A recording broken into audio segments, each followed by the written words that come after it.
2, 3, come on!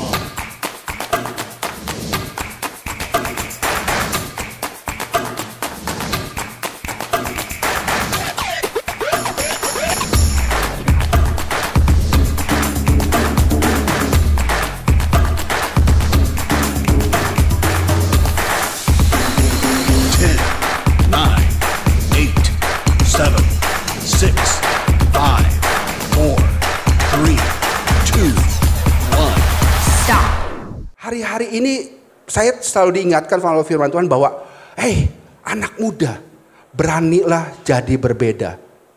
Pertama, jadi beda itu nggak gampang ternyata. Karena sedemikian lingkungan kita itu, kita diminta untuk berbeda oleh firman Tuhan hari-hari ini.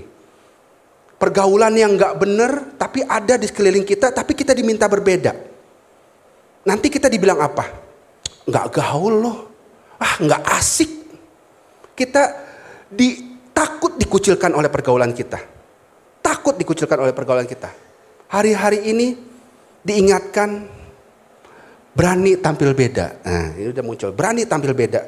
Jangan lupa bahwa tampil beda itu nggak apa-apa. Dan ini maunya Tuhan kita beda. Sebelum kita masuk lebih dalam, saya mau menyampaikan mengenai gambaran saya. Gambaran saya dulu. Gambaran saya itu di Kejadian 1 ayat 26 dari TSI.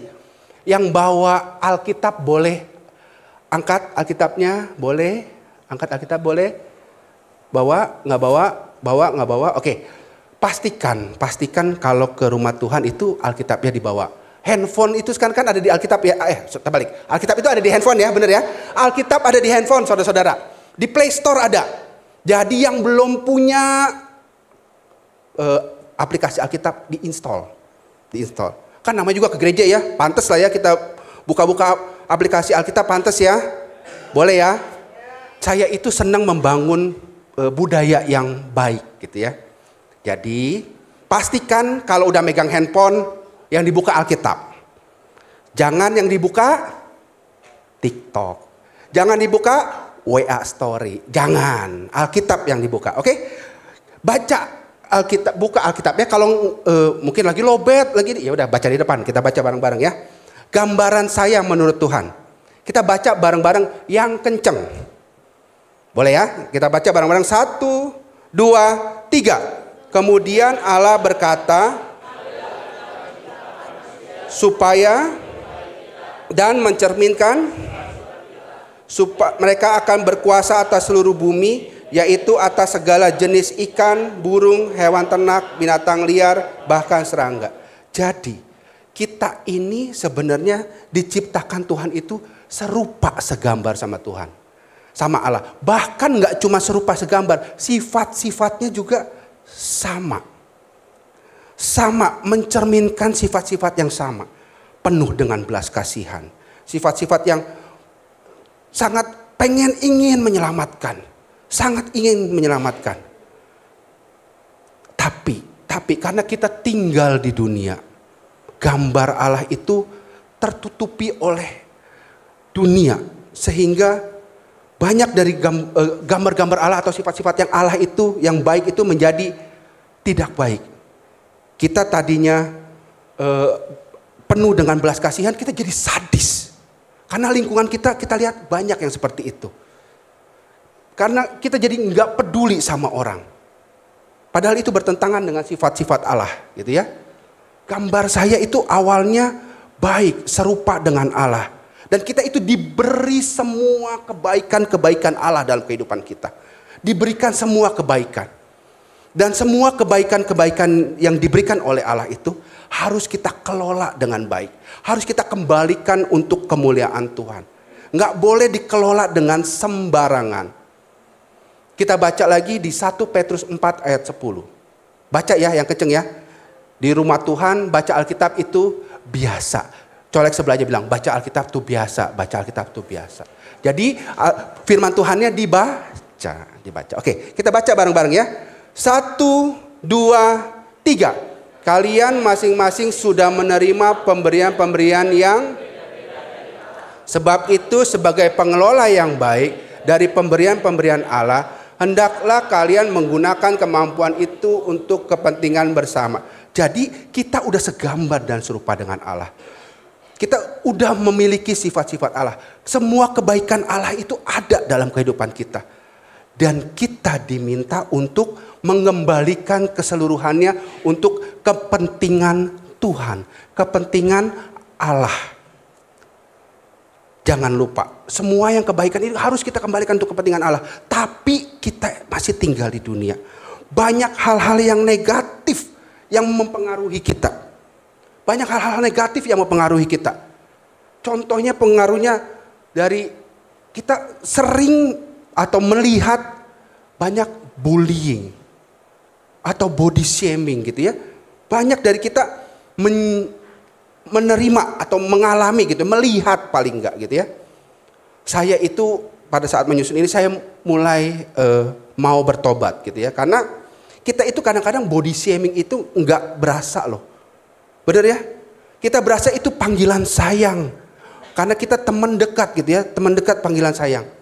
Saya di kantor ada yang suka saya panggil Dut, ini Dut, karena saking deketnya. Dut. Tapi saya makin kesini makin berasa bahwa ternyata itu body shaming loh. Ternyata itu body shaming. Yang masih melakukan itu stop. Jangan lakukan lagi. Karena itu akan menanamkan di alam bawah sadar teman-teman kita yang kita panggil seperti itu. Dan dia berasa saya nggak akan bisa kurus. Dan saya nggak sehat. Hati-hati.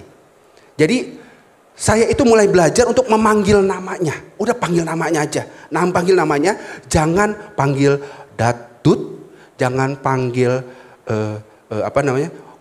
ceking, kurus gitu ya, atau dut, brot gitu ya, misalkan gitu ya. Jangan seperti itu. Panggil aja apa adanya gitu ya. Karena kita pengen dia kurus tapi kita panggilnya Datut gitu kan, bingung gitu ya. Jangan seperti itu. Bullying, body shaming itu mempengaruhi kehidupan kita. Dan saat-saat ini informasi itu sedemikian kencengnya. Ini boleh ya, milenial cerita pengalaman saya gitu ya. Saya itu zaman dulu mau teleponan sama istri saya itu pakai telepon koin, saudara-saudara. Guys, telepon koin. Dan setelah itu telepon koin juga teleponnya ke telepon rumah gitu ya, telepon rumah. Wah, ini yang belum pernah pakai telepon koin nih, puji nama Tuhan gitu ya. Telepon koin. Telepon rumah. Jadi saya telepon koin, istri saya Ci Erin ada di rumahnya pakai telepon rumah gitu ya. Saya gantian telepon balik. Kalau giliran telepon balik dia telepon ke Ci Erin yang telepon ke rumah saya biar saya nggak keluar pulsa gitu ya. Jadi seperti itu zaman itu. Telepon-teleponan tuh masih susah. Jadi teleponan juga waktu zamannya handphone. Udah. Lu aja yang telepon. Lu aja telepon, pulsa gua tinggal dikit. Zaman itu kita masih mikirin pulsa mau telepon. Mikirin pulsa. Kalau sekarang mikirin kuota. Zaman itu mikirin pulsa. Nggak ada tuh telepon pakai kuota. Informasi itu sedemikian rumit, sebagai cepet banget. Dulu mau apa ya? Mau ngirim gambar video aja susah. Sekarang lewat WA, trung keluar semuanya. Tapi jangan lupa kecepatan informasi itu juga ada efek negatif ya buat kita. Informasi itu sedemikian terbuka sehingga kita bisa mengakses dari manapun dan kapanpun. Informasi yang baik dan informasi yang buruk. Termasuk pornografi. Bisa dimanapun loh. Pornografi zaman dulu itu mesti nyari kaset video. Sekarang cuma nyari link. Bener ya? Nyari link. Hati-hati. Dulu kalau video porno itu mesti di tempat orang gitu. Sekarang dimanapun bisa diakses. Karena handphone itu udah ada internetnya. Hati-hati. Kecepatan informasi itu bisa berdampak negatif kepada saudara-saudara. Mesti hati-hati. Dan itu akan menghilangkan atau mengaburkan atau merusak gambar Allah dalam kehidupan saudara. Dan yang sering juga informasi itu membuat kita jadi iri hati sama orang. Orang tuh jadi gampang flexing.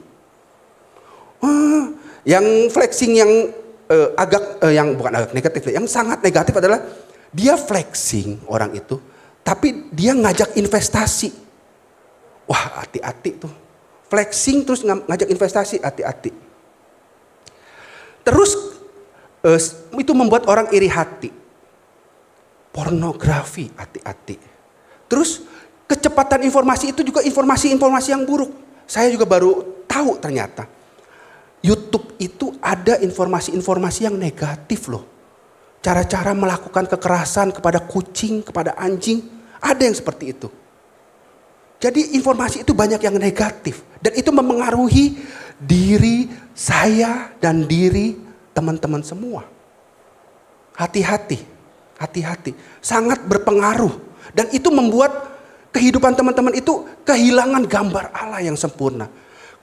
Semua kebaikan-kebaikan Allah itu, kelebihan-kelebihan yang ada dalam kehidupan saudara itu makin lama makin hilang, dan paling tidak saudara tidak merasakan lagi. Hilang, tidak merasakan lagi. Ini data yang saya ambil dari BRIN Go ID. Ini rilis resmi gitu ya. Jadi ini hati-hati.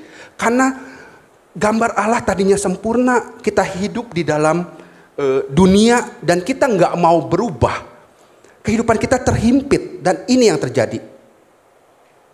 Ini kecil-kecil ya, saya bacain aja. Jadi tahun 2012 sampai dengan 2023 itu ada total 2.112 kasus bunuh diri, dan 985 kasus terjadi pada remaja loh, remaja hampir 50%. Dan laki-laki, siapa di sini yang laki-laki? Angkat tangannya. Laki-laki memiliki kecenderungan lebih untuk bunuh diri.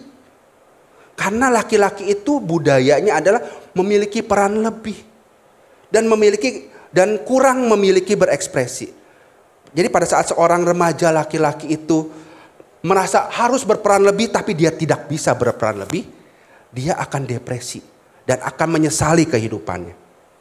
Dan makanya laki-laki juga kurang berekspresi. Makanya di sini kan ada live ya. Di live itu harus bisa berekspresi. Enggak seneng, marah, bisa mencurahkan ya di dalam live gitu ya. Atau yang suka dance di Next Gen Jingkrak gitu kan, itu kan berekspresi gitu ya. Banyak berekspresi. Yang Next Gen Jingkrak kayaknya udah ketawa-ketawa gitu ya. Next Gen Jingkrak gitu. Boleh gitu ya Next Gen Jingkrak. Saya promosi gitu ya. Kita punya Next Gen Jingkrak. Kalau yang suka dance gitu ya. Suka dance, oke. Hati-hati jatuh gitu ya. Om ingat umur, hati-hati. Next Gen Jingkrak boleh ikut. Jadi anak dari teman live saya juga ikut gitu ya, senang gitu ya. Next Gen Jingkrak, berekspresi itu penting. Terus yang ketiga, jenjang mahasiswa ini yang paling banyak melakukan bunuh diri. Karena tekanan keluarga, tekanan lingkungan, dan tekanan dari SKS juga bisa seperti itu. Dan ini yang paling penting nih, yang terakhir. Alasan terbanyak bunuh diri adalah romantic problem dan personal problem. Masalah cinta ternyata yang sering bikin orang memutuskan untuk bunuh diri. Dan personal problem. Personal problem ini adalah hal-hal yang gak bisa di-share sama orang lain. Karena dia gak punya orang yang dipercaya untuk di-share. Dan dia gak punya orang yang untuk diceritakan. Jadi ini kondisi anak-anak muda yang sekarang gitu. Kondisi anak-anak muda di Indonesia. Hati-hati pada saat kita terus ngikutin dunia, ini akan berpotensi terjadi dalam kehidupan kita. Makanya kita harus berani tampil beda. Kita harus jalan melawan arus sedikit. Jangan ngikutin arus. Kalau ngikutin arus terus, seperti tadi, gambar Allah yang ada dalam kehidupan saudara itu akan hilang, pudar. Dan semua kebaikan-kebaikan Allah itu akan hilang. Sifat-sifat Allah itu akan lama-lama jadi hilang. Kita baca di Roma 12 ayat 2. Kita baca bareng-bareng ya. 1, 2, 3. Jangan meniru tingkah laku dan kebiasaan dunia ini. Melainkan jadilah orang dengan kepribadian yang sama sekali baru dalam segala perbuatan dan niscaya saudara akan mengerti dari bahwa jalan-jalan Allah itu dan sungguh-sungguh memuaskan saudara. Jadi di sini firman Tuhan bilang, jangan ikut-ikutan kebiasaan dunia. Jangan ikut-ikutan. Kebiasaan dunia itu banyak yang gak benar. Dunia bilang biasa, tapi firman Tuhan enggak. Yang paling deket LGBT. Dunia bilang apa? Biasa. Bahkan di Netflix juga ada. LGBT di Netflix itu udah biasa. Cewek, cowok itu udah biasa. Firman Tuhan bilang itu dosa. Jangan lakukan. Kekerasan biasa buat dunia. Kalau lu dikasari sama orang, dunia bilang apa? Bales, lebih kenceng kalau bisa. Firman Tuhan bilang apa? Kalau dikasih pipi kiri kasih, kira kasih tendang kanan gitu, bukan ya? Kasih pipi kiri kasih pipi kanan. Jangan membalas karena pembalasan halanya milik Tuhan. Nggak boleh. Itu dunia bilang biasa, pembalasan tuh biasa. Nyontek tuh buat dunia biasa. Satu kelas bisa gurunya kita ujian, gurunya keluar satu kelas nyontek. Kita nyontek nggak? Hah? Ikut ya, ikut. Masa nggak ikut gitu? Yang lain nanti dapat 9,9, saya dapat 7,5. Ikut. Hari ini diingatkan, jangan lawan arusnya. Karena Tuhan mau kita tampil beda. Kalau orang-orang nyontek biarin. Lu sok suci. Bukan sok suci. Gua diajarin di next gen harus berbeda. Nah, boleh ya? Punya seperti itu. Next gen bilang saya harus beda. Karena saya nggak mau mencurangi Tuhan. Saya mau jujur di hadapan Tuhan. Boleh ya? Saya yakin dan percaya anak next gen itu pasti berbeda. Ya, pasti berbeda. Jadi jangan ikut-ikutan. Jangan ikut-ikutan. Jangan ikut-ikutan. Wah, ini tinggal 7 menit. Ini waktu saya beneran ini. Tinggal 7 menit ya. Oke. Saya coba sampaikan sepadat mungkin. Oke. Nah, hati-hati. Pada saat kita hidup dalam lingkungan yang tidak benar, lingkungan yang tidak baik, itu akan membangun karakter kita dan akan membangun kepribadian kita. Kalau saudara saat ini atau teman-teman sekarang ada di dalam lingkungan yang seperti itu, bukan berarti harus pindah, tapi jangan bergaul, jangan main, jangan bareng-bareng. Minimalkan interaksi saudara-saudara, teman-teman itu kepada lingkungan yang seperti ini. Contohnya di Alkitab itu seperti Lot. Lot itu pada saat dia memilih daerah yang subur. Ternyata daerah itu Sodom dan Gomora. Pada saat cerita Abraham dan Lot, ingat ya, dibagi. Dan Lot itu mengambil daerah Sodom dan Gomora karena itu subur gitu ya. Dan ternyata Sodom dan Gomora itu kan penuh dengan dosa seksual, benar ya? Dan pada saat malaikat Tuhan itu datang ke gerbang Sodom dan Gomora dan numpang di tempatnya Lot dengan gampangnya dia menyerahkan anaknya, 2 anaknya. Pada saat rumahnya lagi dikepung, benar ya? Lot itu hatinya menjadi keras. Dengan mudahnya dia mengorbankan anaknya demi malaikat-malaikat, bukan masalah mengorbankannya, tapi menyerahkan anaknya, membuat keputusan untuk menyerahkan anaknya itu loh. Lot itu hatinya menjadi keras karena dia tinggal di dalam lingkungan yang tidak baik.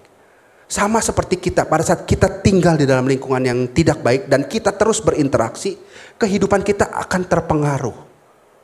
Kehidupan kita akan terpengaruh.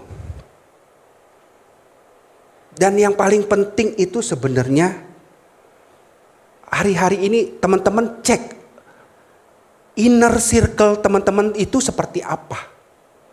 Apakah inner circle yang terus ngajakin ke gereja, ikut live, ikut WN, worship night? Apakah circle yang seperti itu? Atau circle teman-teman ini circle yang main biliar yuk. Udahlah kalau hari Minggu mah main biliar aja, main ini aja. Kalau circle-nya masih yang seperti itu, mesti dipikirin untuk jangan jadi inner circle. Tapi harus menjadi circle yang paling luar. Karena teman-teman saudara itu akan menjauhkan diri saudara terhadap Tuhan. Nah, tampil berbeda itu juga bicara mengenai kita pada saat kita itu, sebentar ya, ini oke. Ada 3 hal yang kita harus tampil berbeda. Kita diberikan kelebihan oleh Tuhan itu adalah tubuh. Tubuh itu kita diberikan kebaikan oleh Tuhan. Jangan sampai kita merusak bait Allah. Jangan merusak tubuh kita. Jangan merusak tubuh orang lain. Cara merusak tubuh itu apa? Apa kegiatan yang merusak tubuh? Nih, merokok. Nih, narkoba. Ya, itu merusak tubuh. Nonton film porno juga merusak tubuh, merusak pikiran. Merusak pikiran. Jangan lakukan merusak tubuhmu. Jangan minuman keras. Sekarang tuh kalau ngumpul-ngumpul ada bir sekali. Ayolah. Dikit gak mabok, boleh gak? Hari ini next gen diingatkan. Kalau teman-teman masih ada dalam pergaulan yang seperti itu, sedikit-sedikit tinggalin. Sedikit-sedikit jauhin. Karena sekali saudara akan menjadi risih. 2 kali, 3 kali melihat akan timbul dalam hati. Kayaknya oke nih. Kayaknya biasa nih. Yang kedua, yang dianugerahkan oleh Tuhan adalah waktu. Waktu yang dianugerahkan oleh Tuhan itu harus kita pergunakan demi kemuliaan Tuhan. Bukan dengan semau-maunya kita. Kita harus kelola waktu kita dengan baik. Harus mengelola waktu yang dengan baik itu, pastikan kita punya hubungan yang baik dengan Tuhan. Saat teduh, berdoa di rumah. Jangan berdoanya cuma di gereja. Itu juga ke gerejanya nggak rutin tiap minggu. Harus terus rutin tiap minggu. Ya paling nggak seminggu sekali lah ya. Kalau di rumah belum berdoa. Tapi harus baiknya itu berdoa tiap hari di rumah. Tiap hari loh, bukan tiap minggu. Ya, terus berdoa, punya hubungan yang intim sama Tuhan. Main game online kok kayaknya sempet.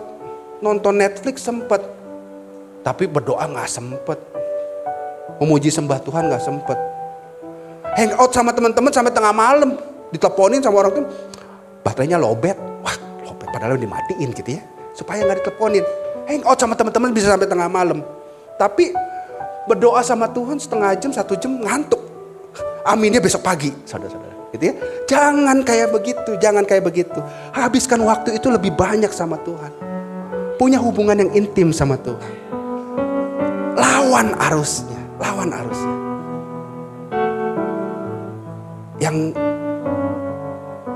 Yang ketiga, anak-anak Tuhan itu diberikan keselamatan. Diberikan keselamatan sama Tuhan. Keselamatan itu jangan disia-siakan. Jangan simpen buat diri sendiri. Jangan egois. Bagi sama teman-teman. Yang belum ke gereja, ajakin ke gereja. Saksikan kebaikan Tuhan dalam kehidupan saudara. Susah beritakan Injil, gimana caranya? Segampang, bro, gereja yuk. Gereja gua asik bro. Sesimpel itu, ajak aja ke gereja. Nanti kesini udah sampai ke gereja, bilang sama Cicaca, bilang sama Cikesia, saya bawa temen nih. Yuk kita jaring bareng-bareng. Supaya bertumbuh berbareng sama kita. Jangan lupa, keselamatan itu jangan egois. Semua kebaikan yang Tuhan yang ada dalam kehidupan saudara harus dikelola dengan baik. Waktu harus dikelola dengan baik. Tubuh saudara harus dikelola dengan baik. Nggak boleh egois. Buat seneng-senengnya kayaknya saya kalau nggak ngerokok nggak enak. Kayaknya saya kalau nggak narkoba nggak enak. Kalau saya nggak nonton film porno saya nggak enak. Stop hari ini. Pergunakan waktu-waktu saudara, tubuh saudara itu untuk kemuliaan Tuhan. untuk memuliakan Tuhan. Beritakan Injil buat Tuhan. Beritakan Injil. Jangan egois, keselamatan tuh jangan dipegangin sendiri-sendiri. Bagikan. Kalau belum kita ajakin sekali, belum mau, besok ajakin lagi, belum mau, besok ajakin lagi, belum mau. Percayalah, tugas kita cuma ngajakin. Kalau kita sebagai orang percaya, anak-anak next gen yang sadar punya kelebihan Tuhan dan gak egois, menyampaikan aja atau ngajakin aja susah, mulut ini kayak dikunci. Jangan, ajakin aja ke gereja. Next gen gue keren, gue mah keren. Lu coba dulu deh. Lu coba dulu. Gak kayak yang tempat yang lain. Yang belum percaya ajakin teman-teman untuk beribadah sama Tuhan di tempat ini. Beritakan keselamatan. Tugas kita cuma ngajakin. Nanti Roh Kudus yang akan menyentuh hati mereka. Dan memberikan keselamatan itu untuk teman-teman kita semua. Jangan lupa, hari ini kita diingatkan jangan ikut arus dunia yang tidak baik. Jangan ikut arus dunia yang tidak baik. Kalau inner circle kalian ini ada yang nyerempet-nyerempet untuk menjauhkan diri saudara, teman-teman ini menjauhkan diri dari Tuhan, mesti dicek itu inner circle. Jangan dijadikan inner circle. Karena kehidupan saudara itu akan terdampak nantinya. Akan terbawa-bawa. Pastikan inner circle saudara itu adalah inner circle yang ngajakinnya ke gereja, ke next gen terus. Ngajakinnya ke worship night.